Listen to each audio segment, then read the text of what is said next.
এই শোনো না, আমাদের অন্ধবিশ্বাস চ্যানেলটি যারা এখনো সাবস্ক্রাইব করেননি, প্লিজ সাবস্ক্রাইব করে দাও। আর অল্প কিছু সাবস্ক্রাইবার হলে 1 লক্ষ পরিবার হবে। সবাই প্লিজ সাবস্ক্রাইব এবং বেশি বেশি শেয়ার করে দাও প্লিজ। আমার ডাম্পলিং এত রাত পর্যন্ত জেগে কেন? আজ যে তোমার সাথে ঘুমনের দিন, এটা সে ভুলেনি। তাই হাজার চেষ্টা করেও ঘুম পাড়ানো যায়নি ওকে। তনিমা এগিয়ে আসতে আসতে স্বাভাবিকভাবেই বলল, তবে দেমির সেদিকে না তাকিয়েই তটুনির মাথায় হাত বুলিয়ে গর্ব করে বলে, দেখতে হবে না, পুই পুই একদম তার চাচ্চুর উপরে গিয়েছে। শার্প মাইন্ডেড, সহজে কিছুই ভুলে না সে। ঠিক ঠিক। তটিনী নিজের প্রশংসায় হেসে হেসে সায় জানালো। দেমির আর দাঁড়ালো না সেখানে, ওকে সমেত পিছু ঘুরতেই বাবার দিকে হাত বাড়িয়ে বিদায় জানালো মেয়েটা। দানিশ প্রশস্ত হাসলো। দেমির লিফটে উঠে তটিনীকে নিয়ে চলে গেল তার ফ্ল্যাটের উদ্দেশ্যে। সপ্তাহে 4 দিন দেমিরের সাথে ঘুমায় তটিনী। চাচুকে ছাড়া তার চলেই না যেন। অবশ্য এই অনুভূতি বরাবর দুপক্ষেরই। ছোট্ট আদরে এই প্রাণটি ছাড়া দেমিরও কেমন একলা অসহায় হয়ে থাকে। তারা চলে যেতেই দানিশ ও তনিমা চলল তাদের বাসার দিকে। মিটিং কেমন গেল আজ? দেমি থাকতে কি আর কোনো চিন্তা আছে? এই কথায় তনিমা কিছু বলতে চাইল না, প্রসঙ্গ পাল্টে বলল, খাবার দিব? না, খেয়ে এসেছি। ডিনার ছিল সবার সাথে। গলার টাই খুলতে খুলতে ক্লান্ত গলায় বলল দানিশ। তবে তনিমা একটি বিষয় নিয়ে ভীষণ চিন্তিত, আর একটি সমাধা করা আবশ্যক। দানিশের সাহায্যে চাওয়া ছাড়া দ্বিতীয় আর কোনো উপায় নেই আর। তোমার সাথে গুরুত্বপূর্ণ কিছু কথা ছিল দানিশ। অনেক ক্লান্ত লাগছে, কাল কথা বলি। কালকের মধ্যেই সমাধান প্রয়োজন, তাই এখন তোমার সবটা শোনা জরুরি। তনিমা গম্ভীর গলায় বলতেই দানিশ স্থির হয়ে বসল। তনিমার দিকে মনোযোগ দিয়ে বলল, বলো তাহলে। অতিরিক্ত চাবি দিয়ে দরজা খুলল দেমির। এখন সে অনেক দায়িত্বশীল একজন হয়ে উঠেছে। নিজ প্রয়োজনের আগে অন্যের সুবিধা অসুবিধা চিন্তা করে কাজ করে। এত রাতে শেফালি নিশ্চয়ই ঘুমিয়ে আছেন, তাকে আর জাগালো না ও। নিঃশব্দে তটিনীর সাথে চোখে চোখে ইশারা করতে করতে চলে এলো ঘরে। রাতে বহু কষ্টে নিজের হাসি চাপা রেখেছিল বাচ্চাটা। এবার সুযোগ পেতে প্যাট চেপে খিলখিল করে হেসে ফেলল। নাদোষ নুদোষ গোলুমুলু গাল দুটো লাল হয়ে এলো সহসা। কি সুন্দর দেখায় তাকে। দেমিরের মনটা ভরে ওঠে। ওকে বিছানায় আরাম করে বসিয়ে দিয়ে অফিস ব্যাগ থেকে চকলেট বের করে কয়েকটি মুরগ ছাড়িয়ে তুলতুলে হাতে ধরিয়ে দিয়ে বলে, চাচ্চু ফ্রেশ হয়ে আসি চটপট, ততক্ষণে তুমি এগুলো খাও। দন্ত কপাটে মেলে হাসল সে। অত্যন্ত হাসি খুশি প্রাণবন্ত এক মিষ্টি সত্তাও। ঘাড় কাত করে সায় জানিয়ে লুফে নিল লোভনীয় সুযোগটি। স্বল্প সময়েই গোসল সেরে এসেছে দেমির। এদিকে হাতের সব চকলেট দুরন্ত বাচ্চাটি ইতিমধ্যে শেষ করে ফেলেছে। এখন বসে বসে ছেঁড়া মোড়কগুলো গোছাচ্ছে। এজন্য দেমির চিনি ছাড়া বিশেষ প্রক্রিয়াজাত স্বাস্থ্যসম্মত চকলেট নিয়ে আসে তরুণীর জন্য। সব দিক থেকে থাকে কড়া নজর। সকলের চোখের মনি সে। অনেক সাধনার অপেক্ষা এবং আক্ষেপের পরে গিয়ে পরিবারের কাছেও ফিরতে পেরেছিল। বিছানা পরিষ্কার করে সরে আসে দেমির। কাজে আটকা পড়ায় আসার ওয়াক্তে মসজিদে যাওয়া হয়নি, ঘরেই পড়ে নিতে হবে। ভেজা চুল কোনো মতে মুছে মাথায় টুপি চাপিয়ে নিতেই পেছন থেকে তটিনী বলে, প্রীতি লেডি। মোবাইল হাতে নিয়ে দেমিরের দিকে তাকিয়ে আছে সে। প্রীতি লেডি বলেছে ও। দেমির বুঝলো তাকে মোবাইলের লক ছাড়িয়ে দিতে বলেছে সে। ওর অভ্যাসের একটি হলো চাচুর ব্যক্তিগত মোবাইলের স্ক্রিনে ভাষা বিশেষ সেই অপূর্বকে দিনে একবার করে না দেখলে চলে না। দেমির মুচকি হেসে মোবাইলের লক ছাড়িয়ে বলে, ছোট আম্মু ডাকবে। তটিনী ঠোঁট উল্টালো, পাল্টা কিছু বলল না। হাতের অক্ষমতার পাশাপাশি কথাবার্তাতেও সে ভীষণ দুর্বল। বয়স অনুযায়ী অনেকটাই পিছিয়ে আছে। সংক্ষিপ্ত বাক্য কিংবা ছাড়া ছাড়া শব্দ বলেই সে মনের ভাব প্রকাশ করে। এতে অবশ্য কারো বিন্দু মাত্র আফসোস নেই। ও সুস্থ হয়ে তাদের মাঝে আছে, এই তো অনেক। কক্ষের একদম কিনারায় এক আধারিয়া জায়গায় দাঁড়িয়ে গেল দেমির। কোনো এক সময়ে কোমলমতি কারো অবস্থান থাকতো সেখানে। তার স্নিগ্ধতা ও মিষ্টি সুরেলা কণ্ঠে মনোরম প্রশান্তিময় এক আবেশ তৈরি করে দিত সে। কত করে বলতো দেমিরকে তার সঙ্গ দেওয়ার জন্য, কিন্তু ব্যাপারও ছিল আপন মন মর্জিতে অটল। এখন তার বোধ হয় জাগলেও সে সুযোগ আর নেই। তবে তার থেকে পাওয়া আদর্শ জ্ঞানকে কাজে লাগিয়ে সঠিক পথের অনুসরণ করে নিজে একটু হলেও শান্তির পথ খুঁজে পেয়েছে। শেষে গিয়ে যখন কিছু পাওয়ার আশায় করুণাময়ের নিকট দু হাত উঠালো, তখন সে একজনের জন্য সুস্থতার সকল প্রয়োজন পূরণ, খুশি ছাড়া আর কিছুই চাইল না। নিজের বলতে শুধু একটি অভিলাষই আছে, যা গভীর রাতের অন্ধকারে বড্ড করুণ করে চোখের পানি ঝরিয়ে যাওয়া হয়, যার তরে মনোজাতে দু হাত উঠে তাকে কাছে পাওয়ার আকাঙ্ক্ষা প্রকাশ করে। স্ক্রিনে ভাসছে হাস্যোজ্জ্বল এক মুখশ্রী, চোখে মুখে নিদারুণ খুশির ছটা। এই রমণীর খুশির কারণ পাশে থাকা যুবকটি। দুজনেই খুনসুটিতে মেতে উঠেছে। হাসির তোরে বসে থেকে এক প্রকার আধশোয়া হয়ে গেছে তারা। খপ করে তটিনীর হাত থেকে মোবাইলটি নিয়ে নেয় দেমির। হুই হুই করা যাবে, আর ঘুমাতে হবে এখন। দেমির মৃদু শাসন করে গোল গাল পেটে সুরসুরে বুলিয়ে দেয়। নিজের নামকে সার্থক করে ঠিক নদীর জলের মতো কলকল করে হেসে উঠে সে। দেমির নিজেও স্মিত হাসে। ওকে টেনে শুয়ে দেয় নিজের বাহুতে জড়িয়ে নিয়ে রাজ্যের গল্প শুরু করে। কেমন নাজুক নম্র সে গলার স্বর, এতটা আহ্লাদ করে সে সন্তান সম ভাইয়ের মেয়েকে। একসময় প্রিয় মানুষটির স্নেহে গভীর ঘুমে তুলে যায় তটিনী। ওকে সাবধানে ছেড়ে দেমির ধীর গতিতে উঠে আসে খাট থেকে। মোবাইলটি হাতে করে নিয়ে সোজা চলে যায় ব্যালকনিতে। ঠান্ডা হাওয়া বইছে, শান্ত পরিবেশ। একসময় জীবন থেকে সব প্রকার আলো ছিনিয়ে নেওয়া হলে এই রাতের আধারকেই আপন করে নিয়েছিল দেমির। অতপর একজন এলো, যে তার নিঃসঙ্গতাকে দূর করে দিল, জড়িয়ে নিল আপন মায়ায়। অথচ এখন যখন সে আলো ফিরে দেওয়া হলো, তখন সে সঙ্গী তার হারিয়ে গেল। সময়ের পার্থক্য হলেও আবারও সে তিমির অন্তরিক্ষই দেমিরের সাথে হয়ে উঠল। ম্যাচ থেকে শুধু মিলল এক বুক হাহাকার। মোবাইলটি চালু করে নিজের সেই পুরাতন ছবিগুলো দেখে দেমির। কত খুশি ছিল, মুখ থেকে যেন হাসি সরছে না। নিজেকে দেখে নিজেরই হিংসে হচ্ছে। এসবই আজ অতীত। দেমির জানতে পেরেছে সে ভালো আছে, কর্মজীবনে বেশ সফলতা লাভ করেছে। তবে স্পষ্টত কিছুই জানে না ও। বাবা মায়ের সাথে তার যোগাযোগ অত্যন্ত সীমিত পর্যায়ের। তবু নাজমা বেশ কয়েকবারই দেমিরের বিষয়টা জানিয়েছে তার মেয়েকে, কিন্তু প্রতিবারই কঠিন প্রত্যাখ্যান মিলেছে। অতঃপর মন কষাকষিতে তাদের সম্পর্কে ফাটল ধরেছে। দেমির চাইলে নিজ ক্ষমতা প্রয়োগ করে তাকে খুঁজে বের করতে পারত, কিন্তু যেখানে দেমিরের কারণে ওর বাবা মায়ের সাথে দূরত্ব, চেনা জানা সকলের আড়ালে সেখানে হস্তক্ষেপ করতে বাদ সাধে ওর মন। ওর মর্যাদায় পুনরায় আঘাত করার ভয় যাকে। দেমির একদিন বলেছিল, আমি তোমায় ত্যাগ করলাম, অথচ বাস্তবিক অর্থে ওই পরিত্যাগ হয়েছে।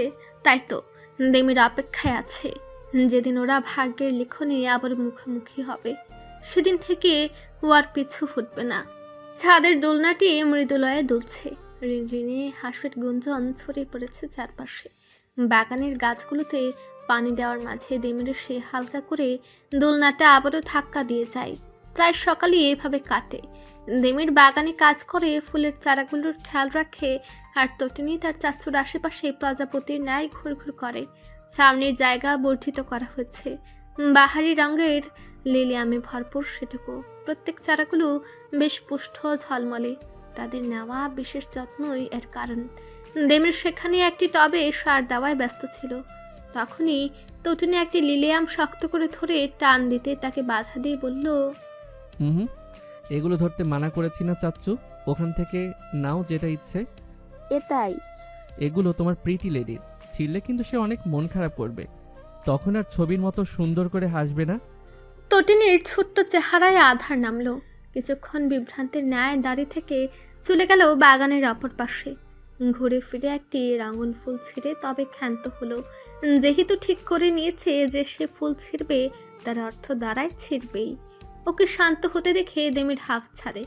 বল প্রয়োগের কারণে প্রায় মূর্ছা যাওয়া লিলিয়ামটায় সযত্নে হাত বুলিয়ে দেয়। তারপর বিমর্ষ নজরে তাকিয়ে থাকে। বাগানের কাজ শেষে তটিনীকে নাস্তা খাইয়ে পরপর নিজে খেয়ে চলে এলো ঘরে দেমির। অফিসের জন্য তৈরি হয়ে একবারে বের হয়ে গেল বাসা থেকে। পথে তটিনীকে বাসায় দিয়ে আসবে, আর দানিশ চাইলে তাকে সাথে নিয়ে যাবে অফিসে। সে আবার যখন ইচ্ছে করে তখনই কাজে যায়, নতুবা তেমন কোনো গরজ নেই। কলিং বেজে উঠতেই তনিমা দরজা খুলতে গেল। মুক্তা ছুটে ছুটে টেবিলে নাস্তা পরিবেশন করছে। দরজার ওপরে দেমির দাঁড়িয়ে, পরনে নেভি ব্লু প্যান্ট ও কোট, অভ্যন্তরে সাদা শার্ট, আর রেশমি ঝরঝরে চুলগুলো জাল দিয়ে সেট করা, চোখে রিমলেস চশমা, মুখাবয়বে এক গম্ভীর ভাব। তনিমা দৌড় খুলতেই তটিনীকে কুল থেকে নামিয়ে দিল দেমির। ও গিয়ে মায়ের আঁচল আঁকড়ে ধরে শুকনো মুখে দাঁড়িয়ে থাকে। চাচ্চু এখন সারাদিনের জন্য অফিস নামক পচা জায়গায় যাবে, তারপর সেই রাতে ফিরবে। ওর একটু ভালো লাগে না এতে, একা একা লাগে কেমন। হাত ঘড়িতে তাকে দেমির গম্ভীর গলায় বলে, ভাইয়া গেলে তাকে আসতে বলো। একটু ভেতরে আসো। কেন? তনিমার দিকে না তাকিয়ে দেমির থমথমে গলায় বলে, তোমার ভাইয়ার কিছু কাজ আছে। এখানে আসতে ভালো লাগে না দেমিরের। যেদিন শুনেছিল তার ভাই কিছু করেনি, তারপর থেকে আর পুরনো কোনো কথাই মুখে আনেনি। ও দাম্পত্য জীবনে অনেক এগিয়ে গিয়েছিল দানিশ। নিজের সাথে হওয়া অন্যায় ও পাওয়া কষ্টের প্রতিশোধ নিতে গিয়ে ভাইয়ের সুখ আর নষ্ট করতে ইচ্ছে হয়নি। চুপ ছিল আর বদলে, কিন্তু তনিমার সাথে তার সম্পর্কের উন্নতি হয়নি। কিছু কিছু বস্তুর বাস্তবিকে কোনো পরিবর্তন হয় না কখনো। যদিও তনিমা এখন অনেকটাই সহনশীল দেমিরের প্রতি, তার মেয়ের প্রতি দেমিরের ভালোবাসায় ওকে কিছুটা নরম করে দিয়েছে। দানিশ নাস্তা করছিল, অবশ্য খাওয়া কম, তাড়াহুড়োই বেশ তার কাজে। দেমিরকে আসতে দেখে বলে, আয় বস, নাস্তা করি একসাথে। খেয়ে এসেছি। একটি চেয়ার টান দিয়ে বসতে বসতে দেমির ফের বলে, কি প্রয়োজন ছিল? জুসের গ্লাসে এক চুমুক বসিয়ে দানিশ বলে, মিরপুর ডিএইচএ যেতে হবে একটু। হঠাৎ? তোকে বলেছিলাম না, তনির নানা ওর নামে একটা স্কুল বানাচ্ছে। ওর মতোই নানান জন্মগত ত্রুটি নিয়ে জন্মালো বাচ্চাদের জন্য। বলতে বলতে দানিশের গলার জোর কমে এলো কিছুটা। চোখে বেদনা নিয়ে অনতি দূরে তাকালো তার মেয়ের দিকে। টিভিতে কার্টুন দেখছে সে। ভাইয়ের মনোভাব বুঝতে পেরে দেমিরে একবারেই বলল, হ্যাঁ, মনে আছে। ওটার কাজ প্রায় শেষ। EIIN সহ আরও বাদবাকি অনুমোদনের জন্য আপিল করা হয়েছিল। ডিইউ প্রথমে মঞ্জুর করলো, এখন নাকি ডিডি নাকি ঝামেলা বাঁধাচ্ছে, ফাইল আটকে রেখেছে, আরও কি কি যেন সমস্যা। আমার শ্বশুর লোক পাঠিয়ে ঠিক করেছিল সব। ওটার কাজ প্রায় শেষ। EIIN সহ আরও বাদবাকি অনুমোদনের জন্য আপিল করা হয়েছিল। ডিইউ প্রথমে মঞ্জুর করলেও এখন ডিডি নাকি ঝামেলা বাঁধাচ্ছে, ফাইল আটকে রেখেছে, আর আরও কি কি যেন সমস্যা। আমার শ্বশুর লোক পাঠিয়ে ঠিক করেছিল সব, কিন্তু আবার নাকি সমস্যা হচ্ছে। উনি তো এখন দেশে নেই, তাই তোর ভাবি আমাকে অনেক করে বলল আজই নাকি ডিডির সাথে দেখা করার অ্যাপয়েন্টমেন্ট মিছিলে। আবার কবে না কবে সুযোগ হয়, তাই চাচ্ছি আজই কাজটা সেরে নিতে। জর্নাল অফিসে যেতে হবে তো এখন। দেমির গম্ভীর মুখে মাথা নাড়িয়ে বলে, আচ্ছা বুঝলাম, কিন্তু এতে আমার কি কাজ? তুই যাবি আমার সাথে, তোর উপস্থিতি বুদ্ধি বেশি। আসো তাহলে দ্রুত, আমার কিন্তু বেশি সময় নেই। দেমির ত্রস্ত কদমে বেড়ে গেল পেছন থেকে। দানিশ চেঁচিয়ে বলল, এই বদ ছেলে, অপেক্ষা কর একটু। এতক্ষণ তনিমা পাশে দাঁড়িয়ে সব শুনছিল। দেমির বেড়ে যেতেই ও চিন্তিত মুখে বলল, ওকে সবটা খুলে বললে না কেন? টিস্যুতে মুখ মুছে দানিশ বলে, তুমি কি মনে করেছো সবটা বললে ও যাবে আমার সাথে? তোমার বাবা যে এত ঝামেলা কেন করেন সেটা আমি বুঝি না। বাবার নামে কিঞ্চিত বিরূপ মন্তব্য তনিমার পছন্দ হলো না। থমথমে গলায় বলল, আমাদের মেয়ের জন্যই তো বাপি সবটা করেছে, এভাবে কেন বলছো? আমাকে এতটা অনভিজ্ঞ মনে করো না তনিমা। দানিশের বাঁকা ইঙ্গিতে তনিমা চুপ হয়ে গেল। সব কাগজগুলো আরেকবার ঠিকঠাক করে দেখে নিয়ে দানিশের অফিস ব্যাগ তুলে নিয়ে বলল, চেকটা নিয়েছে তো সাথে করে, দেখে নাও একবার। পরিহিত কোর্টের ভেতরে হাত দিয়ে একবার দেখে নিয়ে দানিশ বলে, হ্যাঁ আছে। বান্ডিল দেব কয়েকটা? না, বেশি ঝুঁকি হয়ে যাবে। আমি চাই না বাহিরের কেউ টের পাক। তোমার বাবার চক্করে আমার মান সম্মানের যেন আবার হেস্তনেস্ত না হয়ে যায়। আচ্ছা, এত অস্থির হয়েও না, আর বিষয়টা একটু সামলে নিও প্লিজ। তুমিও বেশি চিন্তা করো না, আমি সময় বুঝে পরে জানাবো তোমাকে। দানিশ দ্রুত কদমে বেড়ে গেল। কিছুটা চিন্তা কমলেও শান্ত হতে পারল না তনিমা। তার বাবা অঢেল টাকা ঢেলেছে স্কুলটার পেছনে। ঢাকার এক অভিজাত এলাকায় স্পেশাল চিলড্রেনদের জন্য এমন এক সুযোগ সুবিধাপন্ন স্কুল তৈরি করা সহজ বিষয় নেই। উপরন্তু মিডিয়ায় এ নিয়ে ইতিমধ্যে অনেক কথাও হয়েছে। তনিমার বাবা তামজিদ মির্জা জানিয়েছেন এখানে সাধারণ ঘরের বাচ্চারাও কম খরচে সুশিক্ষা লাভ করতে পারবে। পরিবারকে তাদের বাচ্চা নিয়ে কোনো চিন্তাই করতে হবে না। তারা তাদের সর্বোচ্চ চেষ্টা ও শ্রম দেবে।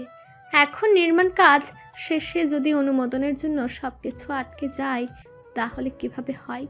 কোনো এক জমির মালিকানা ভিত্তিক সাধারণ এক সমস্যা নিয়ে কোনো সরকারি কর্মকর্তা এতটা ঝামেলা করে, তা প্রতাপশালী ব্যবসায়ীদের তোয়াক্কা না করে। বাবার প্রতিমূর্তিতে কোনো প্রশ্ন উঠুক এটা তনিমা কোনোভাবেই চায় না। তাই আজ সব কিছুর সমাধান হলেই হয়, নয়তো ভিন্ন পথও ভেবে নেওয়া আছে। মিরপুর শিক্ষা অধিদপ্তর যখন ওরা দুই ভাই পৌঁছালো তখন সময় প্রায় বেলা 10:30। মাথার উপর জ্বলন্ত অরুণ, পরিবেশে তীব্র দাবদাহ বইছে। শীতাতপ নিয়ন্ত্রিত গাড়ির অভ্যন্তর থেকে নিচে নামতে স্পর্শকাতর দেমিরের চুলের কার্নিশ পেয়ে ঘাম গড়িয়ে পড়ল। তবে বরাবরের মতোই ওর মাঝে অসহনশীলতা কিংবা অস্থিরতা নজরে এলো না, বেশ স্বাভাবিক রইল। এত অল্পতে এখন আর বিচলিত হয় না ও। সম্মুখে মাথা উঁচিয়ে অবস্থান করা সরকারি বহুতল দালানটিতে আরেকবার চোখ বুলিয়ে ওরা দুজনেই অন্দরে প্রবেশ করলো। কড়া নজরদারি জারি চারপাশে, ক্ষণে ক্ষণে গার্ডদের চলাফেরা। ভেতরে গিয়ে নিজেদের পরিচয় প্রদান ও নানান জিজ্ঞাসাবাদ শেষ করে বুঝলো যে তাদের কাজটি মূলত দোতলাতেই। দালানটির প্রত্যেকে তলার দেওয়ালে বিভিন্ন ঐতিহাসিক ছবি ঝোলানো, ঠিক যেমনটা সচরাচর কোনো সরকারি ভবনে গেলে দেখা যায়। দেয়াল জুড়ে নানান অর্জিত মাইল ফলকের চিহ্ন। আশেপাশে নজর বোলাতে বোলাতে ওরা সিঁড়ি বেয়ে দোতলায় এসে পৌঁছালো।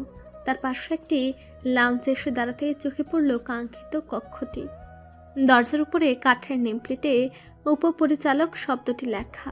চারপাশে কিছু গদি সমেত চেয়ার রাখা। মাথার উপর মধ্যম গতিতে বৈদ্যুতিক পাখা ঘুরছে। কাউকে না দেখতে পেয়ে দুটি চেয়ার দখল করে বসলো ওরা। দানিশ বিরক্ত মুখ করে আছে। এসব বরাবরই ওর কাছে অপছন্দের। এখন আদরের স্ত্রী এত অনুনয় করে বলল যে শেষমেশ ও আর নাকচ করতে পারেনি। পকেট থেকে রুমাল বের করে আরও এক দফা কপালের ঘাম মুছল। এরপরে বসে রইল চুপচাপ। কয়েক মিনিটের অপেক্ষায় সামনের বদ্ধ ঘরের দরজাটি খুলে গেল। সাথে বেরিয়ে এলো একজন তরুণী, ছিমছাম তার বেশভূষা। দানিশদের বসে থাকতে দেখে বলল, আপনারা? তামজিদ মির্জার পক্ষ থেকে এসেছি, আমাদের অ্যাপয়েন্টমেন্ট ছিল এখানে। মেয়েটি হাতের ফাইলে অনুসন্ধানী দৃষ্টি বুলিয়ে বলে, জি, আপনারা একটু অপেক্ষা করুন। ম্যাম গুরুত্বপূর্ণ একটি কলে আছেন এই মুহূর্তে, ফ্রি হলে আপনাদের ডাক পড়বে। দানিশ বিরস মুখে প্রত্যুত্তর করল। আচ্ছা। সহকারী মেয়েটা তার জন্য বরাদ্দকৃত কক্ষে যেতেই দেমিরকে উদ্দেশ্য করে দানিশ বলে, ম্যাডাম বলল মেয়ে মানুষ, কাজ হতে বেশি ঝামেলা হবে না তাহলে। দেমির কিছু বলবে তার আগেই লাউঞ্জে আসা এক মাঝবয়সী পিয়ন বলে উঠেন, এই মেয়ে মানুষ আপনাদের কিভাবে নাকে দড়ি দিয়ে ঘুরাই, খালি দেখেন। বলি কি, ম্যাডামের সাথে একটু বুঝা শুনা কথা আগে বাড়েন। দানিশ ও দেমির দুজনে অবাক হয়ে তার দিকে তাকালো। লোকটার হাতে ফাইলের স্তূপ। দানিশ বক্র হেসে বলল, আপনার ম্যাডাম তাহলে জানেন না আমায় কে? লোকটা হেসে বলল, কত আসলো আর কত গেল, ইয়ার নতুন কি? লোকটা আর কথা বাড়াননি। সহকারী মেয়েটার কক্ষে ফাইলগুলো দিয়ে চলে গেলেন এখান থেকে। দানিশ সেদিকে তেতো মুখে তাকিয়ে বলে, সরকারি অফিসের পিএনদেরও কি ভাব, যেন মাটিতে পা পড়েন। দেমির মনও রইল। এসব বাস বিচার করা ওর স্বভাবে নেই এখন। হঠাৎ মোবাইলে টুং করে শব্দ করে উঠল। আগমনে কোনো এক বার্তার খবর জানাতে। দেমির কৌতূহলে মোবাইলটি বের করতেই অপ্রত্যাশিত এক নাম চোখে পড়ল। নম্বরটি অচেনা, তবে মেসেজে লেখা নামটি সদ্য পরিচিত। দেমিরের ভ্রু কুঁচকে এলো। দানিশের কথা কি তবে সত্যি হতে চলল? এই মেয়ে তার ব্যক্তিগত নম্বর কিভাবে জোগাড় করলো? আশ্চর্য। আরে মাঝে বদ্ধ ঘরের বাহিরে লাগানো কলিং বেলটি বেজে উঠল। সহসা সহকারী মেয়েটি ছুটে গেল সেই নির্দিষ্ট ঘরের দিকে। দেমির ফের তাকালো জল করা মোবাইল স্ক্রিনে। দুটি লিখিত বাক্য উঠে আছে সেথায়। Hello mister Shah, this is Margaret. অবহেলায় বাটন চেপে মোবাইলটি বন্ধ করে ফেলল দেমির। যেন আর কোনো মূল্যই নেই ওর কাছে। উল্টো সুদর্শন মুখটা বিতৃষ্ণায় ছেয়ে গিয়েছে। মনে হচ্ছে গলায় নতুন এক বিপদ ঝুলে পড়েছে। দানিশকে এই ব্যাপারে ঘুণাক্ষরেও ট্যার পেতে দেওয়া যাবে না, না হলে নানান উদ্ভট কথা বলে ওর মাথাটাই পুরো নষ্ট করে ফেলবে। জীবনে যতটুকু শান্তি বেঁচে আছে তাও হয়ে যাবে অশান্তি। দেমির এক লম্বা লম্বা শ্বাস ছাড়ল। ম্যাডাম, আপনাদের ভিতরে যেতে বলেছেন। আহ্বানে ওরা ত্রস্ত উঠে গেল। সহকারী মেয়েটাকে অনুসরণ করে কক্ষে প্রবেশ করলো। সাধারণ এক সরকারি কর্মকর্তার ন্যায় বিশেষত্বহীন একটি পরিবেশ। কয়েকটি শেলফ রয়েছে যার সবটা জুড়েই নানান ফাইল, নথিপত্র। পাশে একটি সোফা। কক্ষের অপর পাশে বড় একটি কাচের ডেস্ক টেবিল। সম্মুখে দুটি বড় চেয়ার এবং তার বিপরীত পাশে বসে আছেন এই অফিসারের প্রধান নিয়ন্ত্রক। আপাদমস্তক কালো আবরণে এসে আবৃত। নত চোখ দুটো ব্যস্ত ভঙ্গিতে সামনে রাখা ল্যাপটপ স্ক্রিনে ঘুরে চলেছে। দক্ষ আবৃত আঙুলগুলো কিবোর্ডে সবেগে চলমান। ভেতরে যে বহিরাগত কয়েকজনের অনুপ্রবেশ ঘটেছে তাতে বিন্দুমাত্র যেন মনোযোগ নেই তার। আপনারা বসুন। সহকারী মেয়েটার কথায় বিব্রত দুই ভাই কিছুটা জড়তা নিয়ে বসে পড়ল সেখানে। কিছু নেবেন? চা, কফি কিংবা ঠান্ডা? It's okay, you are good. আচ্ছা। দরজা চাপিয়ে বেড়ে গেল মেয়েটা। ঘরের পরিবেশটা বেশ ঠান্ডা।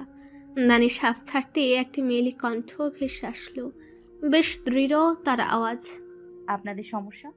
নারীটি মুখ না তুলে জিজ্ঞেস করলো তাদের। উত্তরে দানিশ ব্যাগ থেকে ফাইল বের করে এগিয়ে দিয়ে বলে, এখানে সবটা বিস্তারিত উল্লেখ করা আছে। পুরাতন তথ্য পুনরায় বলার কোনো প্রয়োজন নেই, আমার সবটা জানা আছে। নতুন কিছু থাকলে বলুন। এত সোজা সবটা কেউ কথা বলে? দানিশ কিঞ্চিত গলা খাকারে দিল। ওর কেমন অস্বস্তি হচ্ছে। তবুও একবারে বলল, আপনি তো জানেনই স্কুলের প্রজেক্টটা কত বড়, একটা নোবেল লিড। এর সৃষ্টির ভিত্তি হলো জনকল্যাণ। আপনি যদি এখন এত ছোট একটা ইস্যুকে বড় করে বিশাল এক সিন ক্রিয়েট করেন তাহলে সেটা কতটুকু যুক্তিযোগ্য? আপনারা অন্যায় করেছেন জেনেও এর বিরোধিতা আশা করবেন না, সেটা কতটুকু যুক্তিযোগ্য? এই প্রশ্নের উত্তরটা আগে দিন। দৃষ্টি নত হলেও ইস্পাত কঠিন তার কণ্ঠস্বর। যেন আপন আদর্শে সদর পেয়ে বলিয়ান সে। আমরা কোনো অন্যায় করছি না, সমাজের সুবিধা বঞ্চিত বিশেষ বাচ্চাদের জন্য ভালো কিছু করার চেষ্টা করছি।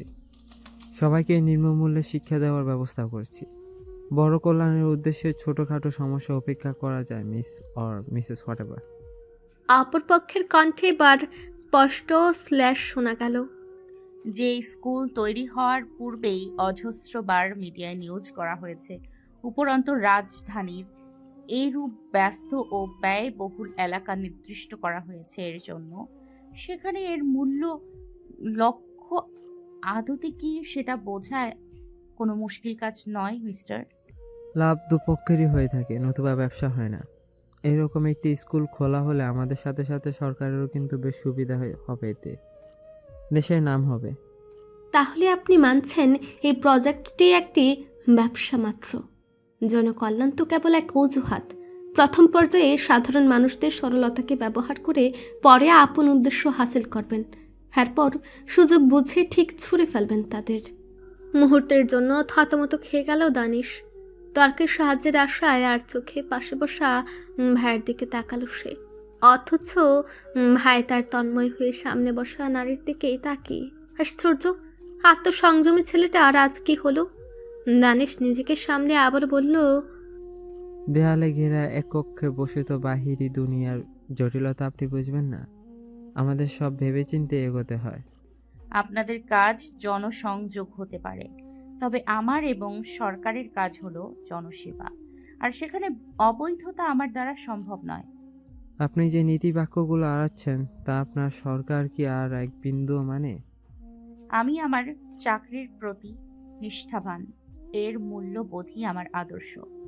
বাকি কারো পরও আমি করি না। দিদি সাহেবের কথায় দানিশ ঠোঁট বাঁকিয়ে তাচ্ছিল্য হাসল। পরিহিত কোটের ভেতরের পকেটে সন্তর্পণে হাত গলিয়ে বের করলো একটি কাগজ। সম্মুখে সেটি খেয়ালি করে এগিয়ে দিয়ে ভ্রু নাচিয়ে বলল, তা আপনার আদর্শবোধের মূল্য ঠিক কতটা আমিও দেখতে চাই। নিঃসংকোচে নিজের ইচ্ছে মতো শূন্য বসিয়ে নিন।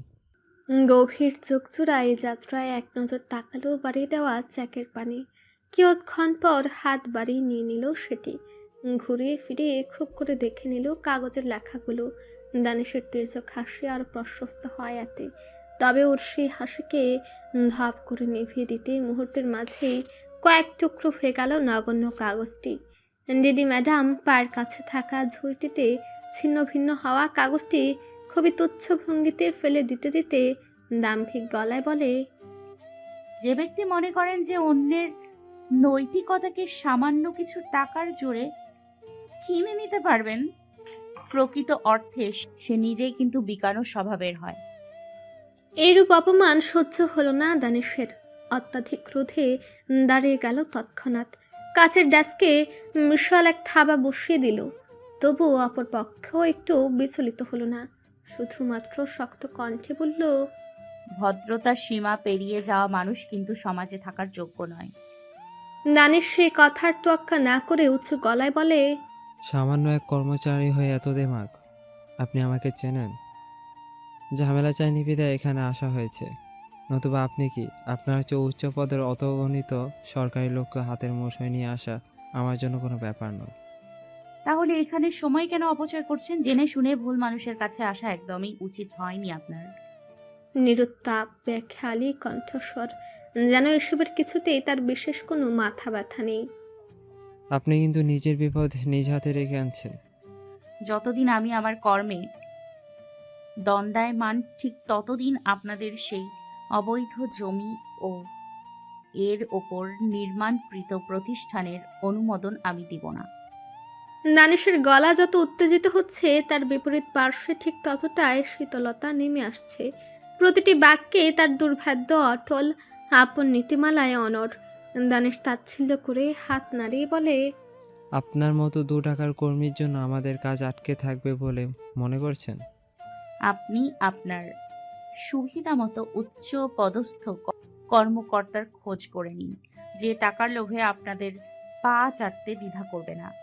একের পর এক অপমানজনক বাণীর বিপক্ষে দানিশের চেহারা আক্রোশে লাল হয়ে এলো।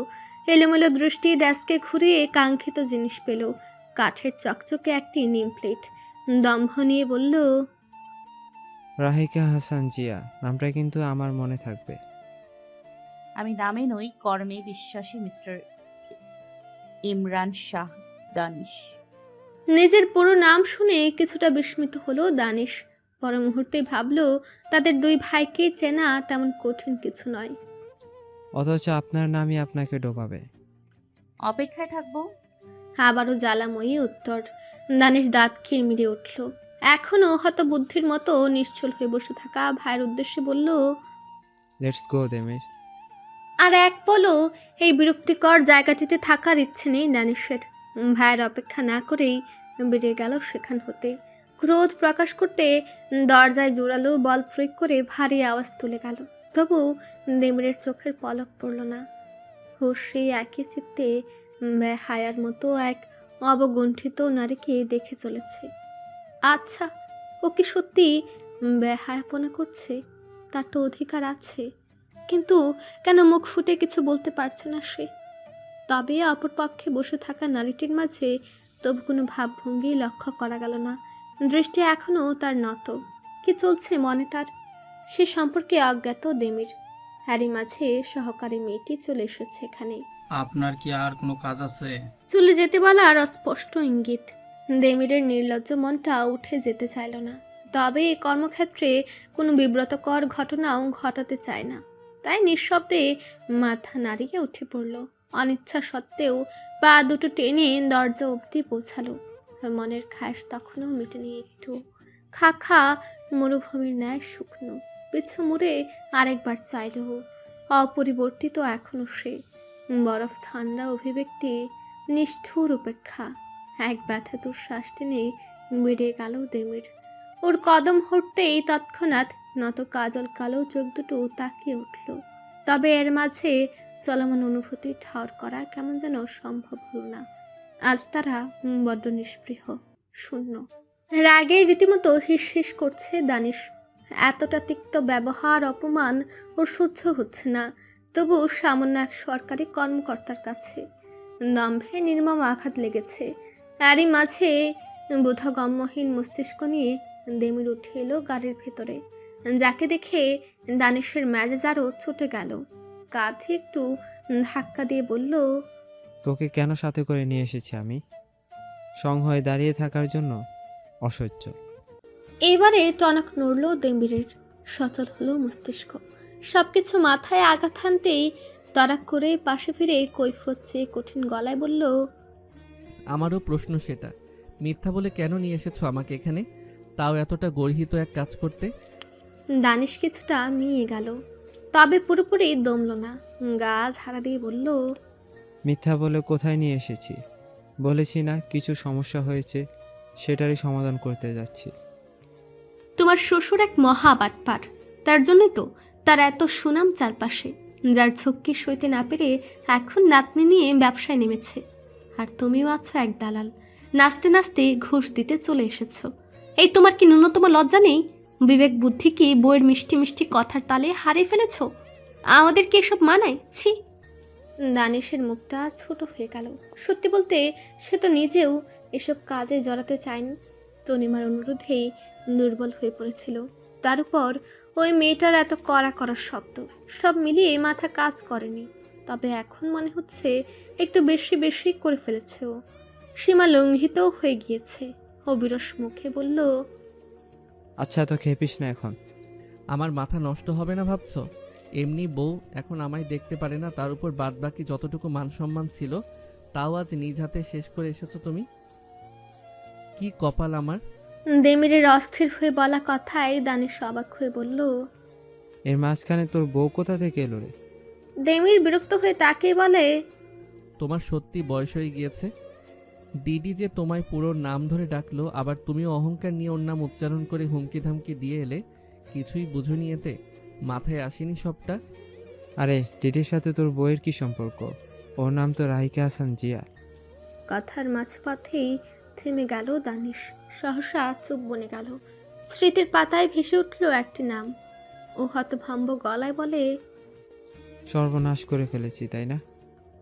আমাকে উদ্ধার করেছো, ধন্যবাদ।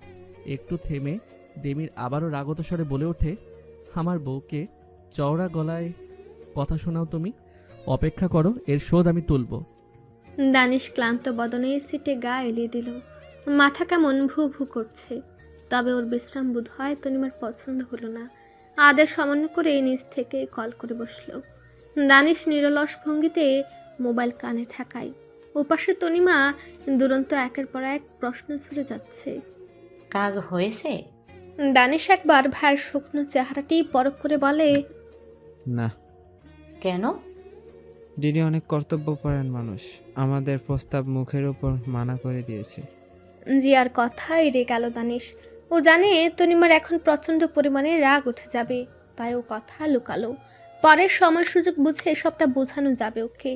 অপর পাশে তনিমা ক্রুদ্ধ স্বরে বলল, ওর ভালো মানুষই আমি ছুটাবো। প্রথমেই আঙ্গুল বাঁকা করা উচিত ছিল। ব্যাপার না, এখনো সময় আছে। তনিমা তুমি ঠান্ডা হও। কল কেটে গিয়েছে। দানিশ মুখ বনে বসে রইল। পাশে থাকা দেমির ভ্রু কুচকে বলে, কি হয়েছে? ওর মাথা গরম হয়ে গেছে। কি বলছে আঙ্গুল বাঁকা করবে, কি না কি, বাদ দে। দানিশ বিষয়টি আমলে না নিলেও দেমির তনিমাকে রন্ধ্রে রন্ধ্রে চেনে। এই মেয়ে সাধারণের কাতারে পড়ে না। আপন স্বার্থ বুঝে নিতে ও কারো ভ্রুক্ষেপ পর্যন্ত করে না। ওকে কোনো প্রকার সুযোগ দেওয়া যাবে না এবার। দেমির তটস্থ হলো। দ্রুত গাড়ির দরজা খুলে বেরিয়ে যেতে যেতে বলল, তুমি অফিসে চলে যাও, আজ আমি আসছি না আর। দানিশ ওকে থামালো না। আজ অনেকগুলো বছর পর তাদের দেখা হয়েছে। মনটা অবশ্যই বিক্ষিপ্ত হয়ে আছে তার ভাইয়ের। একটু সামনে নেওয়ার সময় দেওয়া উচিত। তবে আজ দানিশ বুঝতে পারল তার ভাই জিয়া নামক মেয়েটার জন্য এতটা কাতর হয়ে পড়েছে কেন? মেয়েটা সত্যি সাধারণের মধ্যে অসাধারণ। ওর সাথে দানিশের ঝগড়া হলেও ও মানল জিয়া নিজের জায়গায় সঠিক, আপন কর্মে নীতিতে যথার্থ। মেয়েটার জন্য ওর মনে সম্মান জেগে উঠল, সাথে ক্ষীণ হাসল। এবার যদি সবটা একটু ঠিক হয়।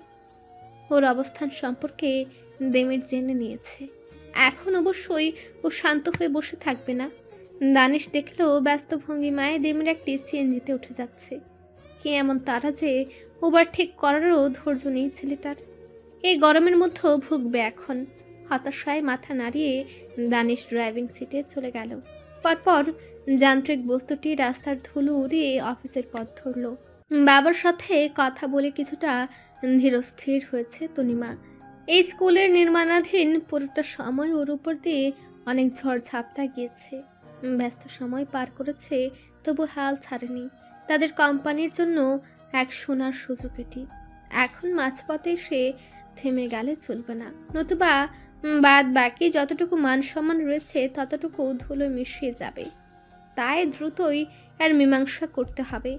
ডিডি যেহেতু তাদের প্রস্তাব স্বীকার করেনি, সুতরাং এখন বাঁকা পথেই ধরতে হবে তাদের। সব পরিকল্পনা এখন হাতের মুঠোয়, বাস্তবায়নের অপেক্ষা শুধু। তনিমার ভাবনায় ছ্যাদ ঘটিয়ে কলিং বেল বেজে ওঠে। এ সময়ে মুক্তার সাথে তটনি এখন ছাদে খেলছে, তাই তনিমায় নিচে নেমে এলো। দরজা খুলতেই অসময়ে এক চেহারার দেখা মিলল, যে ভুলেও প্রয়োজন ছাড়া এখানে কদম অবধি রাখে না। আর দানিশ না থাকলে অতি দরকারেও সে আসে না। তনিমা কিছুটা বিস্ময় নিয়েই বলল, তুমি? অপর প্রান্তে দেমির দাঁড়ানো, চোয়াল কেমন শক্ত হয়ে আছে। রিমলেস গ্লাসের আড়ালে থাকা চোখ দুটো আজ বড্ড হিংস্র দেখাচ্ছে। তনিমা সেই ভালো রূপকে প্রায় ভুলে বসেছিল, তবে আজ অনাকাঙ্ক্ষিত তার আগমনে ও ক্ষীণ বিচলিত হলো। মনে বিড়ম্বনারা দানা বাঁধল। জোনাল অফিসে ঘটা কাহিনী নিয়ে কি ও তনিমার উপর রাগান্বিত? হতে পারে অবশ্য। দেমিরকে চুপ থাকতে দেখে তনিমা অক্লিষ্ট এক ঢুক গিলল। নিজেকে কোনো মতে সামলে বলল, এভাবে দাঁড়িয়ে আসো কেন? কিছু বলবে? জহুরি তীক্ষ্ণ বর্বর নজর ফুটল না তনিমা হতে। দেমির নিঃশব্দে ভারী পায়ে এগুলো সম্মুখে। অবাক হয়েই কয়েক পা পিছিয়ে গেল তনিমা। পুরো পরিস্থিতি এখনও তার বোধগম্যের বাহিরে। দেমির এমন কেন করছে? এদিকে দেমির এগিয়ে ভেতরে প্রবেশ করে থেমে যায়। তনিমার বিভ্রান্ত মুখকান্তি পরখ করে আশেপাশে অনুসন্ধানী দৃষ্টি বোলায়। না, কেউ নেই এখানে এই মুহূর্তে। অতঃপর আশ্বস্ত হতেই পুনরায় তনিমার দিকে তাকাই। অন্তর্ভেদী উন্মুক্ত চোখ তার। পরপর কঠোর গলায় বলে, তোমাকে সাবধান করতে এসেছি, সীমা অতিক্রম করো না। কিসের কথা বলছো তুমি? ডিডি এর বিরুদ্ধে তুমি কোনো পদক্ষেপ নিবে না। অচেনা অজানা এক ব্যক্তির জন্য তেমিরের আচমকা করা এরূপ আচরণের কোনো অর্থ বুঝল না তনিমা। তবে সে এ বিষয়ে না ঘাটিয়ে বলল, তুমি কবে থেকে আমার ব্যক্তিগত বিষয়ে নাক গলানো শুরু করলে দেমির? নিজের সুবিধার্থে আমি কি করব না করব সেটা বলার তুমি কে? রাগে দেমিরের নাকের পাটা ফুলে উঠল। মাথা আর একটু নামিয়ে নিরেট স্বরে বলল, আমি কে এবং ঠিক কি কি করতে পারি সেটা না হয় ভাইয়ার সামনেই বলবো। কি বলো, ভালো হবে না বলো? হঠাৎ পুরনো কথা কেন তুলছে দেমির? তনিমা নিজেরও মেজাজ খারাপ হলো। রুক্ষ গলায় বলল, কোথাকার কথা কোথায় টেনে নিয়ে যাচ্ছ তুমি? আর তোমার এসব হুমকিতে বুঝি আমি ভয় পাই? এই তনিমা না আগে কারো পরোয়া করেছে, নাইবা এখন করবে? হাওয়ার উপর কথা বলবে না। তনিমার পাশে একটি দামি ও ভারী ফুলদানি ছিল। আক্রোশের বহিঃপ্রকাশ ঘটাতে মুহূর্তের মাঝে সেটি হাতের মুঠোয় তুলে আছড়ে ফেলে দিল দেমির। পুরো বসার ঘর ছুঁড়ে জোড়ালো। ভারী কি আওয়াজ ছড়িয়ে পড়ল। মেঝে হলো এলোমেলো। তনিমা যেন হতভম্ব হতেও ভুলে গেল। সহসা রাগে সমস্ত বদন ওর থরথর করে কেঁপে উঠল। আঙুল তুলে দেমিরের দিকে তাক করে বলে, আমার সামনে বেয়াদবি করার সাহস করবে না দেমির। এর ফল কিন্তু ভালো হবে না বলে দিলাম। নিষ্ঠুর চোখে তাকালো দেমির। দন্তপাটি চেপে ধরল তীব্র ক্রোধের বশবর্তী হয়ে। পায়ের তলায় ভাঙা ফুলদানির একটি টুকরো সর্বোচ্চ বল প্রয়োগ করে গুঁড়ো গুঁড়ো করে ফেলল।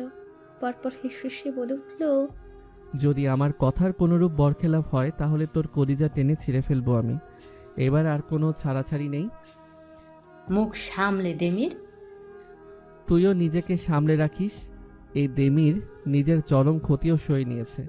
পরিবারের সুখের জন্য মুখ বন্ধ রেখে তোকে রেহাই দিয়েছে, কিন্তু তোর জন্য আমার ভালোবাসার যদি কিঞ্চিত পরিমাণ অসুবিধা হয় তাহলে এবার আর তোর রেহাই নেই, মাথায় রাখবি। কয়েক পল সে আধারিয়া ভয়ালু দৃষ্টি তনিমার উপর নিবদ্ধ রেখে সরে নেয় দেমির। উল্টো ঘুরে দাম্ভিক পায়ে বেরিয়ে যায় বাসা ছেড়ে। এদিকে স্তব্ধ তনিমা ঠিক বুঝেও যেন বুঝলো না কি ঘটলো এখানে, কার জন্য দেমির আজ এত হিংস্র হয়ে উঠেছিল, যার ক্ষীণ সমস্যাও ওর সহ্যের বাহিরে। ওর ভালোবাসা কে সে? অতল সমুদ্রে ডুবতে গিয়েও যেন সহসা উত্তর পেয়ে গেল সে। মেয়েটি কি তবে জিয়া, দেমিরের স্ত্রী? এত লম্বা সময় ধরে ধৈর্য ধারণ করা মনটি আজ বড় ছটফটে অস্থির হয়ে আছে। নিজের নিষ্ঠুর ভালো রূপ দেখে দেমির আবারও বাইরে বের হয়ে গিয়েছিল। ছুটে এসেছে সকালে আসা জায়গাটিতে, গাড়ি পর্যন্ত সাথে নিয়ে আসেনি।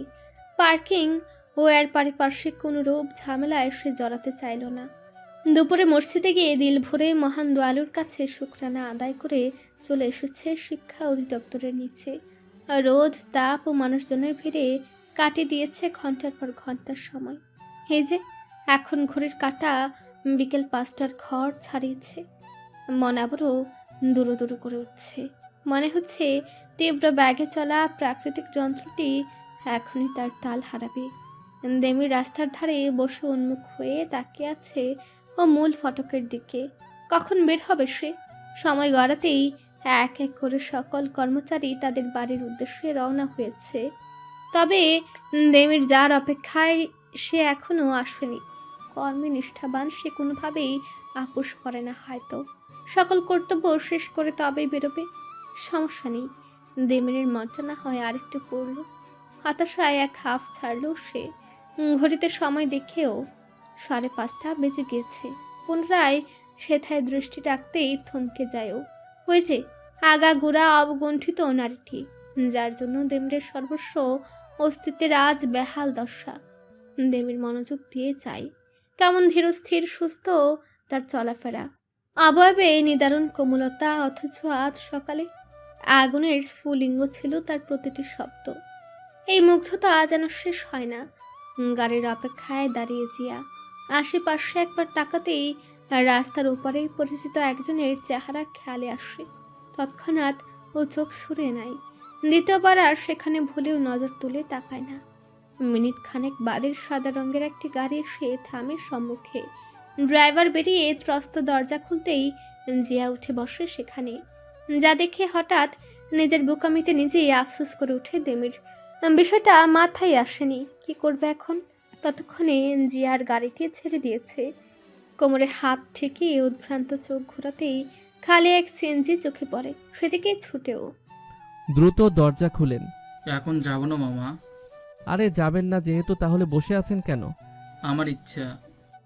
চালক নাছুর বান্দার ন্যায় বলতেই দেমির একবার রাস্তার দিকে তাকায়। গাড়িটা এখনো অদৃশ্য হয়নি। সামনে অনেক যানবাহন মন্থর থাকায় তার গতি এখনো ধীর আছে। দেমির চালককে ফের অস্থির হয়ে বলে, আপনি যত চাবেন তার চেয়েও বেশি দেব, কিন্তু এখন চলুন। চালক একবার মনোযোগী দৃষ্টি দিয়ে দেমিরকে আপাদমস্তক দেখে নেন। বড়লোকে কিংবা ভদ্র স্বভাবেরই মনে হলো ওকে। তাই আর বিরোধিতা না করে দরজার ছিটকিনি খুলতে খুলতে বলেন, আসেন। ধন্যবাদ। ও তাড়াতাড়ি উঠতে চালক পুনরায় দরজা লাগানোর জন্য হাত বাড়াতেই দেমির থামিয়ে দিয়ে বলে, আমি পারবো, আপনি সামনের ডান দিকে থাকা ওই সাদা গাড়িটার পিছু নেন। চালক তির্যক চোখে তাকান, যা দেখে দেমির সামান্য ভরকে গিয়ে বলে, আরে খারাপ কোনো মতলব নেই আমার, গাড়িতে আমার বউ আছে। রাগ করছে নাকি? দেমিরের মুখটা হঠাৎই স্থবির হয়ে যায়। সম্মুখে সেই গাড়ির দিকে তাকিয়ে থেকে বলে, কষ্ট পেয়েছে? চালক মাথা নাড়িয়ে পিছু নেন সেই গাড়ির। দেমিরও আশেপাশে তাকিয়ে রাস্তার খেয়াল রাখতে থাকে, চিনে রাখে প্রতিটি বাঁক। এবার অপেক্ষা শুধু গন্তব্যে পৌঁছানোর। 15 মিনিটের মাথায় সাদা রঙা গাড়িটি মিরপুর 2 অবস্থিত একটি 8 তলা বিশিষ্ট ভবনের সম্মুখে এসে থামল। ড্রাইভার নিজ আসন থেকে তড়িৎ নেমে দরজা খুলতেই জিয়া বেরিয়ে এলো। আপন মতো অন্দরে চলে যাওয়ার জন্য পা বাড়াতে গিয়েও কিছু একটা ভেবে থেমে গেল। পেছন না ফিরেই ঘাড় ঘুরিয়ে চাইলো বিপরীতে একটা সিএনজি দাঁড়িয়ে 20 কদম দূরে। সে জানে আর ভিতরে কে রয়েছে। জিয়াকে আচমকা ঘুরতে দেখে দেমিরের কেমন শ্বাস আটকে এলো। মেয়েটা কি তাহলে বুঝে গিয়েছে দেমিরের উপস্থিতি? কয়েক পল ওভাবেই নিরুত্তাপ দৃষ্টিতে তাকে থেকে ধীর পায়ে জিয়া চলে গেল। এদিকে গলায় রোধ হয়ে থাকা অস্থিরতাটুকু উগরে দিল দেমির। ভাবিয়ে বুঝা গেছে যে আপনি পিছন পিছন আইসেন, কেমনে তাকাইছিল। সিএনজি চালক দাঁত বের করে হেসে শুধালেন। দেমির নিঃশব্দে মাথা নাড়ালো। জিয়া তোকে রাস্তায় দাঁড়িয়ে থাকা অবস্থাতেও খেয়াল করেছে, কিন্তু পর মুহূর্তেই যেভাবে দৃষ্টি সরিয়ে আর দ্বিতীয়বার ওর দিকে চোখ তুলে তাকায়নি, তখনই কঠিন উপেক্ষা অনুভব করতে পেরেছিল দেমির। ও এক দীর্ঘশ্বাস ছাড়ল। বাহিরে নেমে এসে বলল, কত চাই মামা? আপনি খুশি হয়ে একটা। এবারে দেমির হেসে ফেলল। একটু আগে না সে আসতে চাইল না, আর এখন হাসি মুখে কথা বলছে। প্রয়োজনের সাহায্য পাওয়ায় দেবীরের মনটা ভালো হয়ে গিয়েছিল এমনি, তাই নিজ থেকেই অনেকটা বাড়িয়ে দিল ভাড়া। চালক খুশিতে আটখানা হয়ে গেলেন। এদিকে দেমির বিষণ্ণ মনে ঘুরে তাকায় দালানটির দিকে। অজানা এই দূরত্বটুকুন সে পাড়ি দিয়ে মিটিয়ে ফেললেও মনে সৃষ্টি হওয়া ব্যবধান ও কিভাবে মিটাবে? এগিয়ে গিয়ে দারোয়ানের সাথে কথা বলে নীতি বিবর্জিত হয়ে পকেট খসাতে মিলল জিয়ার ফ্ল্যাট নম্বর 3 তলার সামনের ইউনিটেই ও থাকে। তবে মনের মাঝে সাহস হলো না ভেতরে যাওয়ার। দালানটির বিপরীত দিকে বড় একটি কাঁঠাল ও নিম গাছ রয়েছে। দেমির চুপচাপ গিয়ে সেখানে হেলান দিয়ে দাঁড়িয়ে রইল। দৃষ্টি তার তাক করা সোজা 3 তলার দিকে। মাঝারি আকারের বারান্দা রয়েছে একটি, তার পাশেই একটি থাই গ্লাস টানা জানালা। এক পাশ খোলা, তবে ভারী পর্দা ঝুলানো। তিল তিল করে সময় পেরিয়ে যায়, তবে দেমিরের পা জোড়া ক্লান্ত হয় না। কে জানে কিসের আশায় ও দাঁড়িয়ে থাকে ঘন্টার পর ঘন্টা। দিনের আলো ফুরিয়ে রাতের আধার নামলো। কাঙ্ক্ষিত সেই ঘরটির মাঝেও উজ্জ্বল আলো ছড়িয়ে পড়েছে, আর তার সাথে রাস্তার ধারের ল্যাম্প পোস্টের বাতিগুলো এক এক করে জ্বলে উঠল। আশেপাশে গাছপালা থাকায় মশার বেশ উপদ্রব। মাথার উপর কুণ্ডলি পাকিয়ে ঘুরছে তারা। পা দুটো ইতিমধ্যে ফুলে উঠেছে, জ্বালাপোড়া করছে অনেক। নিজের উপর করুণা হলো দেমিরের। অসহায় বোধ করলো, তবে সম্মুখে 3 তলার দিকে চোখ পড়লে আবারও সমস্ত ক্লাসরা হুড়মুড়িয়ে পালায়। এত কিছু সে এক মানবের কাছে তুচ্ছ। একটু একটু করে সময় পেরিয়ে রাত 9টা বেজে গেল। ধীরে ধীরে পর্দা খেরা সেই জানালার কাছে এক অবয়বের আবির্ভাব ঘটে। চোখের দৃষ্টি তার বড্ড শান্ত, মুখ অবয়বে কোনো বিশেষ অভিব্যক্তি নেই। তার হাত দুটো এক পর্যায়ে পাকড়াও করে নিল পর্দার একাংশ। কিঞ্চিত তা সরাতেই দৃষ্টিগোচর হলো ঠিক এখানেই উন্মুখ হয়ে তাকিয়ে থাকা এক সুপুরুষ। অবশ্য বাহ্যিক দিক দিয়ে তাকে অনেকটাই অগোছালোই লাগছে। ইস্ত্রি করা টান টান কাপড়ে অসংখ্য ভাঁজ পড়েছে। গলার কাছ থেকে বুক পর্যন্ত তার শার্ট ঘামে ভিজে জবজবে হয়ে আছে। চুলগুলো এলোমেলো, নাজেহাল অবস্থায় এক প্রকার। দুজনের চোখের কোনো চোখাচোখি হয়নি, তবু মনে হলো তারা একে অপরকে দেখে চলেছে বড্ড কাতর হয়ে। নীরবতার মাঝে যেন হৃদয় শোরগোল তোলে। রাহি, খেতে আসছো না কেন? খাবার ঘর থেকে আসা কণ্ঠস্বরে জিয়ার ধ্যান ভাঙে। কোন খেয়ালে যে এসে ডুবে গিয়েছিল, আস্তে করে পর্দাটা ছেড়ে দিয়েও চলে যায় সেই ডাকের সাড়া দিতে। পর্দার ওপাশ থেকে ছায়ামূর্তি সরে যেতেই দেমির চোখ নামিয়ে নেয়। পরপর ঠোঁট কামড়ে মৃদু হেসে ওঠে, যার খুশির ঝিলিক জল জল করা চোখ অব্দি পৌঁছে যায় মুহূর্তেই। হৃদয়ে দোলা লাগলো যেন। প্রশান্তিকর হাওয়া বইছে সেথায়। মাথা নাড়িয়ে নিজ হাতে এলোমেলো করে ফেলে ক্যাশগুচ্ছ। আজকের মতো তার অপেক্ষার অবসান ঘটল। তবে এই পাওয়াটুকুনি তার কাছে অমূল্য। খুশ মেজাজ ও প্রফুল্ল হৃদয় নিয়ে চলে গেল মেন রোডে। তার ডাকে সাড়া দিয়ে একটি সিএনজি থামতেই বাড়ির পথ ধরল। খাওয়ার ঘরে আসতে চোখে পড়ল অপেক্ষারত ব্যক্তিটি এখনো তার আশায় বসে আছে। টেবিলের কাছে দাঁড়িয়ে জিয়া মৃদু হেসে প্লেটে খাবার তুলতে তুলতে বলে, আপনাকে ছাড়া কি খাওয়া শুরু করা যায়? তোমাকে কি আর অবসর পাই আমি? জিয়া তার দিকে প্লেট বাড়িয়ে দিয়ে আরেকটি তুলে নিবে, তার আগে সে বাত সেধে বলে, আসো আজ আমি খাইয়ে দেই, মুখটা কেমন শুকনো লাগছে। এই মানুষটা যে জিয়াকে আগলে রেখেছে এতদিন, এতটা যত্নে ভালোবাসায় মুড়িয়ে নিয়েছে, যে তার প্রতি বরাবরই জিয়ার অত্যাধিক অনুগত। তাই কথা না বাড়িয়ে চুপচাপ বসে পড়ল পাশের চেয়ারে। পরপর বেশ আহ্লাদের মুখে এক লোকমা যেতেই কানে আসে রসিক স্বর। বললেই তো হয় আমার হাতে খাবে, না হলে তোমার পেট ভরে না। জিয়া মাথা নামিয়ে হেসে ওঠে, নিজেও আগ বাড়িয়ে বলে, আপনার বিশেষ নজর এই অধমের উপর নিপতিত হওয়ার অপেক্ষায় ছিলাম যে, নতুবা আপনারও বা সময় কোথায়। চোখে চোখ পড়তে দুজনের একসাথে হেসে ওঠে। এইভাবেই দিন শেষে একে অপরকে সঙ্গ দিয়ে তাদের সময়টা আমোদেই চলে যায়। দুপুর গড়াতেই অফিস থেকে বেরিয়ে পড়ার তাড়া ছিল দেমিরের। 5টার মধ্যেই তাকে মিরপুরে থাকতে হবে। দ্রুত হাতে সবটা গুছিয়ে নিতেই কক্ষে দানিশের আগমন ঘটে। মুখশ্রী তার বড্ড থমথমে হয়ে আছে, কপালটা বেশ কুচকানো, অথচ দেমির ভাইয়ের দিকে চোখ তুলেও তাকালো না। সে তার অফিস ব্যাগে ল্যাপটপ ঢুকিয়ে নিতে দানিশ ত্যক্ত গলায় বলে, তুই এই সময় কোথায় যাচ্ছিস? নিজের ভবিষ্যৎ গড়তে। দেমিরের ব্যস্ত জবাব। কথার মর্মার্থ বুঝতে না পেরে দানিশের কপালে আরও গুটি কতক ভাঁজ পড়ে। বিরক্ত হয়ে বলে, কি যা তা বলছিস? মাথা ঠিক আছে?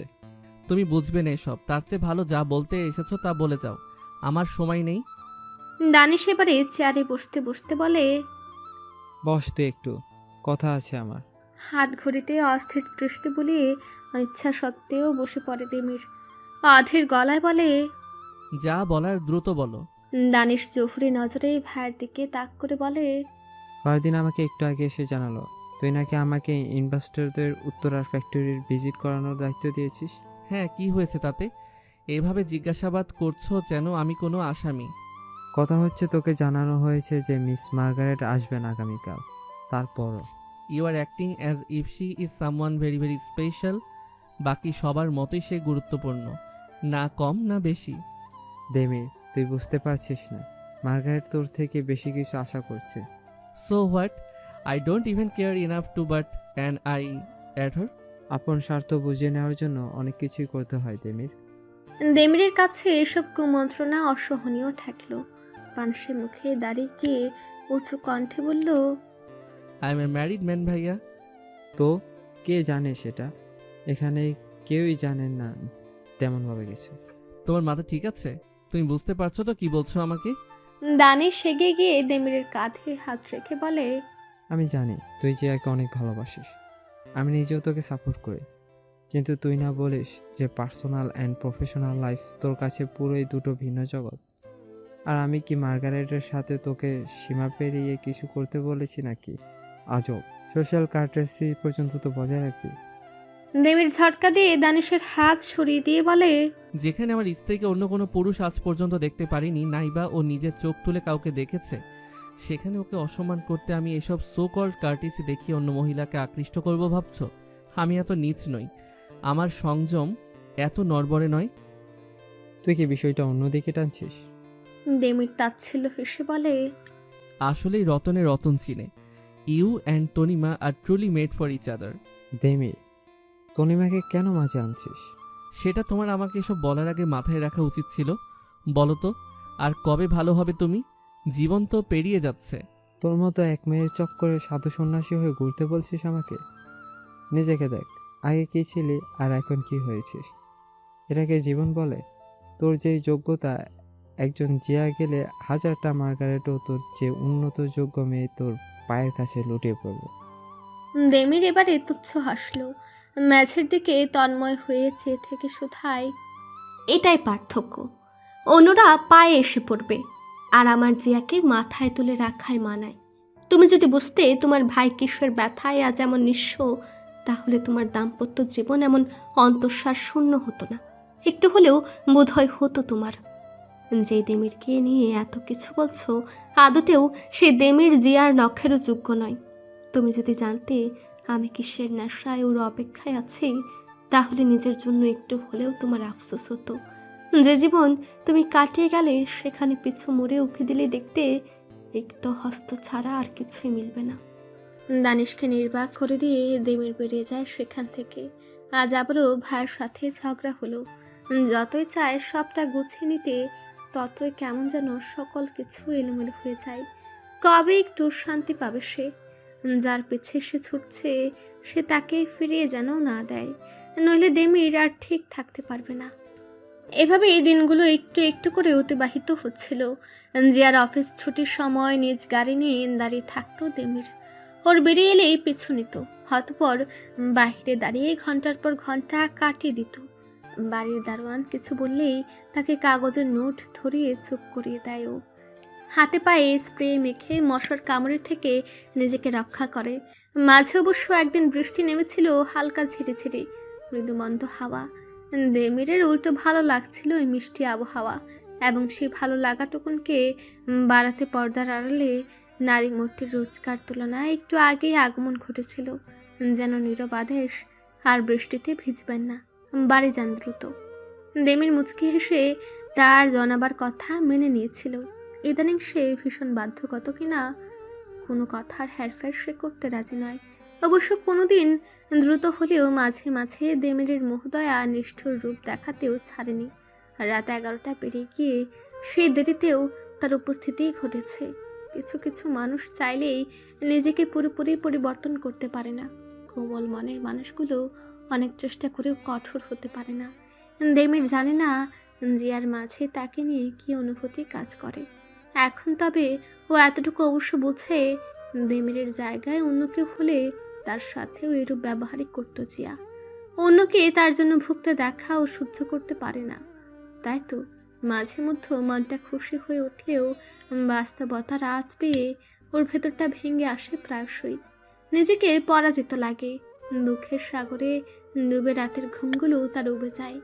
তাই তো কয়েকদিনের এই টানাপোড়েনে তার দশার বেহাল অবস্থা। চোখের নিচে কালির আস্তরণ, শরীরে অযত্নের ছোঁয়া। দেমিরের এই অগোছালো রূপ সকলের চোখে পড়লেও সে ভগ্ন সত্তা বিশেষ একজনের মনে বেশ আলোড়ন তুলেছে।